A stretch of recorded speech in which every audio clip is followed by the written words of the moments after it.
At the Skagit County Commissioners meeting on May 30th, 2023, the three county commissioners authorized a resolution to abate a public nuisance at a property owned by Larry Jensen, co-owner of Tulip Valley Farms.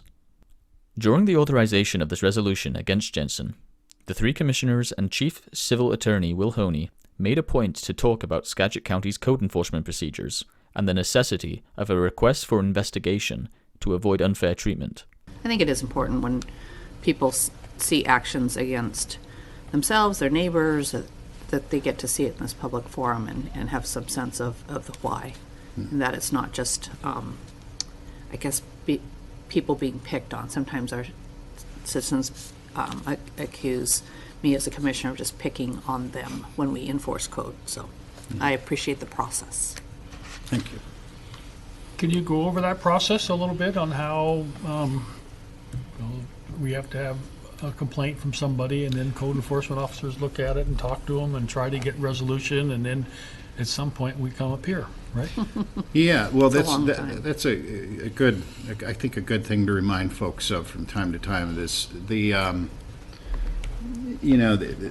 There's competing tension here. We want to make sure that we are enforcing our code, not let situations get out of control, not let it become the case that we have laws that are just broadly unenforced.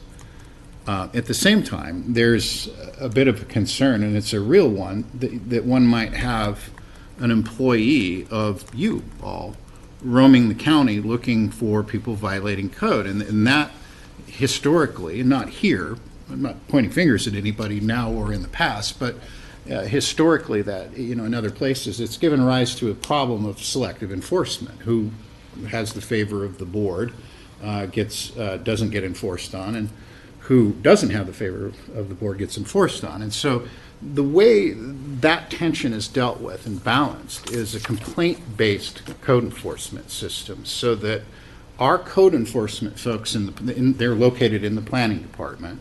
Both of our code enforcement folks are retired law enforcement officers, so they really do understand the limits on the government's ability to intrude on people's private property, but and hew to that, but also have a lot of skills that carry over, and they're very, very good at their job. But they don't go out and actively look for problems.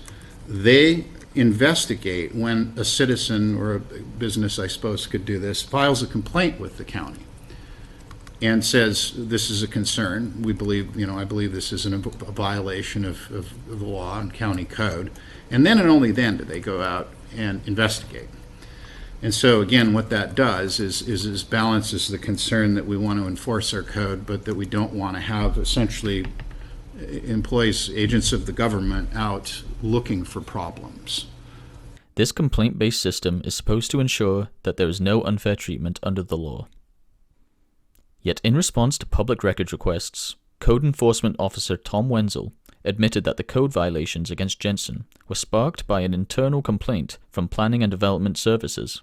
Further records requests identified that this internal complaint came more specifically from the Fire Marshal's Department. But when requests were made to find out exactly who within the Fire Marshal's Department made the complaint, Tom Wenzel claimed that the communication was verbal and that there was no identifiable record regarding this information. How can the government rule out unfair treatment under the law when their own system that is based on requests for investigation is being circumvented, and investigations are instead being initiated based on internal complaints with no documented origin? This initial internal complaint with no documented origin then sparked the county to cite Mr. Larry Jensen for a laundry list of violations based on the lack of permitting for grade and fill, access and egress, events, and the conversion of agricultural land. Yet Mr. Jensen and Tulip Valley Farms' two biggest competitors within a 1-mile radius, Tulip Town and Rosengard, have also failed to get the same types of permitting for their even larger operations. This has been proven through Skagit County record requests.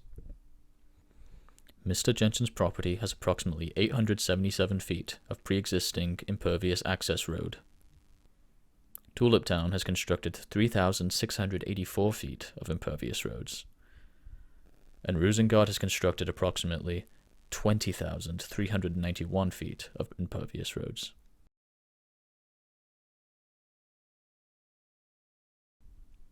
and neither company has acquired any grade and fill permits. Mr. Jensen has 2 pre-existing points of access and egress on his property, connecting to Bradshaw Road to the west. Tulip Town has 3 points of access and egress. That's not including a residential driveway at the furthest north access point. Skagit County failed to respond to a records request for Tulip Town's access and egress permits on file. Rosengard has an estimated 14 points of access and egress, not including residential driveways. Through records requests, it was determined that Rosengard has no access and egress permits on file.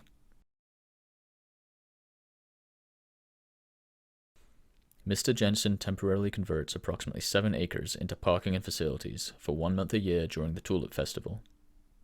Tulip Town has converted 13.8 acres of agricultural land, most of which is untillable and cannot be reconverted back into agricultural land, not to mention all of the buildings they have erected on the property. Rosengard has converted 34.6 acres of agricultural land for parking, buildings, and retail spaces, most of which cannot be easily reconverted back into agricultural land. And this isn't the first time Mr. Jensen has been treated unfairly by Skagit County Code Enforcement. Back in 2022, Code Enforcement Officer Tom Wenzel cited Mr. Jensen for the shipping containers on his farm on Young Road, claiming that they were buildings and needed permits. Yet over 200 examples have been gathered of other shipping containers throughout the county that don't have permits. These books are available for viewing. There are many examples of Mr. Jensen being targeted by the county. Jensen seems to be the only tulip grower that requires an event permit, and the only tulip grower to require permits for access and egress, grade and fill, and ag land conversion. And that it's not just,